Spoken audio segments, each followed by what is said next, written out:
What's up, guys, and welcome back to Pete's Carport. Today we're going to continue to talk about RX8 cooling, the importance of keeping temperatures down, and the first thing you should do when you get your RX8. So let's go ahead and talk about that.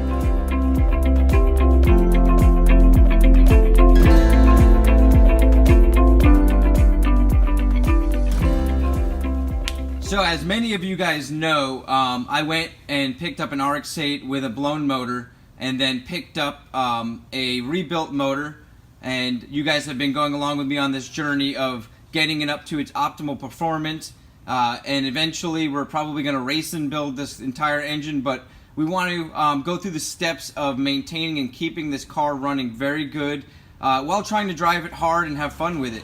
And so the first thing that I did not make a video on this, was flush the radiator and add new coolant to it.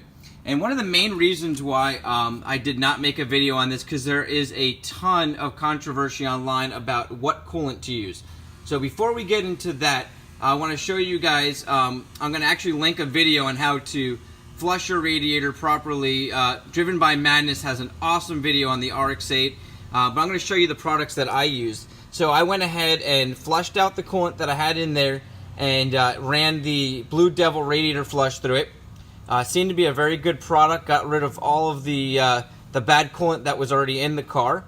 After that, I flushed it out with distilled water. You want to make sure you use distilled water specifically. There's no, basically no ingredients, nothing in there that's going to harm your car because it's already taken out through the distillation process. So then after that, now is where you got to decide what you're going to do with your coolant. So this is where the controversy begins. Now, if you look online, you're going to see that the RX8 uses a specific coolant. The specific coolant that Mazda talks about is FL22. And your FL22 coolant is specific because it lacks some of the things that other coolants have that will destroy the cooling system within the RX8. And those two main things are silicate and borate. Now, this Asian formula by ZEREX came up many times in some forums I was watching. It's readily available at local auto parts stores, Advanced Auto, AutoZone. Also, O'Reilly's has a FL22 certified coolant that somebody was discussing, but I did not go to O'Reilly's. All of those are very easily accessible to me here locally in Tampa, so no issue there. But this is a coolant that I used in my Toyota Prius as well, and if you turn it around here, it does mention Mazda on there. And these companies are usually pretty cautious on mentioning specific models and specific manufacturers on the back of their coolant, because there's a lot of they have to be very cautious so that they don't get sued. So there's a lot of controversy online of if this is okay or not. But if you come down to the ingredients here, if we focus in on the ingredients, you can see there is no alcohol, methanol, silicate, or borate, and it does contain glycol. So all the key things that we need are in here. Now, you'll hear a lot of people say do not use red antifreeze, and after doing the research, it's just a dye, and if you look on the ingredients there, you'll see dye. So they really just add a dye, and in actuality, this specific one is more of a pink color than a red color. So, with that said, I was in a situation where I wanted to get this done immediately. I had some of this on hand, and I was able to go pick up another bottle locally and do it before driving the vehicle. And I've had good luck. It's now been in there for almost 2 months. The car does hold good temperatures, and obviously we're doing more to bring these temperatures down before we go into changing out the radiator and other cooling parts. So today, on this video, what we're going to do now is add a Hyper Lube super coolant. So now there's many different brands of this as well. And the main thing you want to do is make sure it doesn't contain any of those ingredients, and that it specifically says that it is good on all engines. So if you look here, this says it's used in cars, trucks, RVs, towing, racing, and street, gasoline or diesel, and provides maximum corrosion protection. And you can see it says it is compatible with all vehicles. So if I focus in on that, and like I said, these companies are very cautious when they say these type of things. So with that said, I did some more research, and it seemed that this is safe and it does work very well. It claims that it will bring us down about 25 degrees Fahrenheit cooler.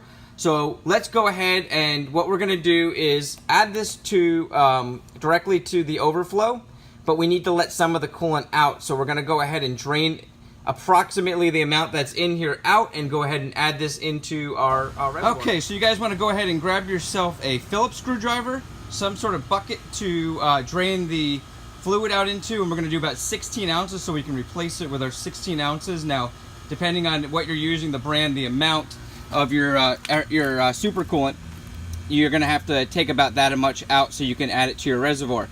Now, obviously you want to make sure your car is cooled all the way down, and that's why I'm doing it in this tight little spot right here, because I don't want to have to start it up, warm it up, move it, and then wait for it to cool down. So I'm just going to squeeze into here. Now, after you have it jacked up, if you go up under here and you look at the bottom of your radiator, let me go up under here, you're going to see this little part right here that's got a Phillips head nut.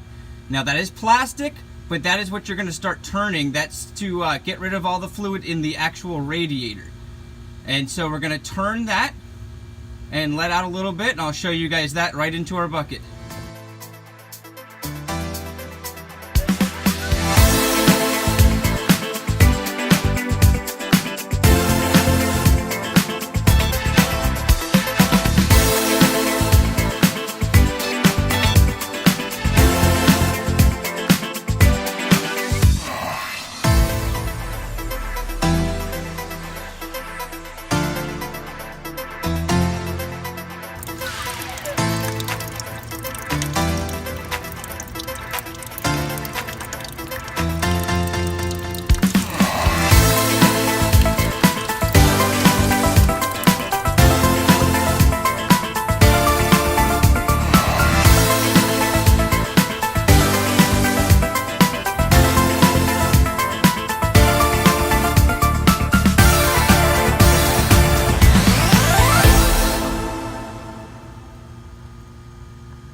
Okay, so now that we've got the coolant plug back in, got the car back down on the ground, we're going to go ahead and add the LUBE super coolant directly to the reservoir tank, which is located right here.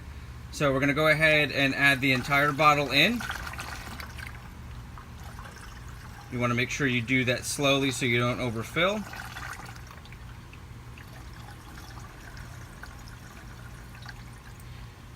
Okay, now to get that to start running through the system, what you want to do is turn your vehicle on.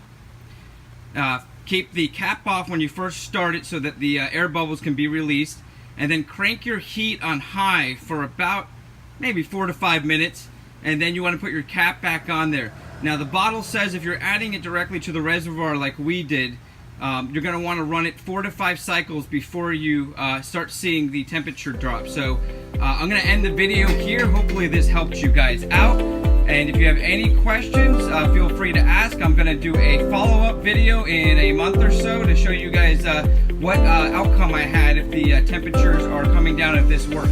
Have a great day. My name's Pete. Like, subscribe, and share.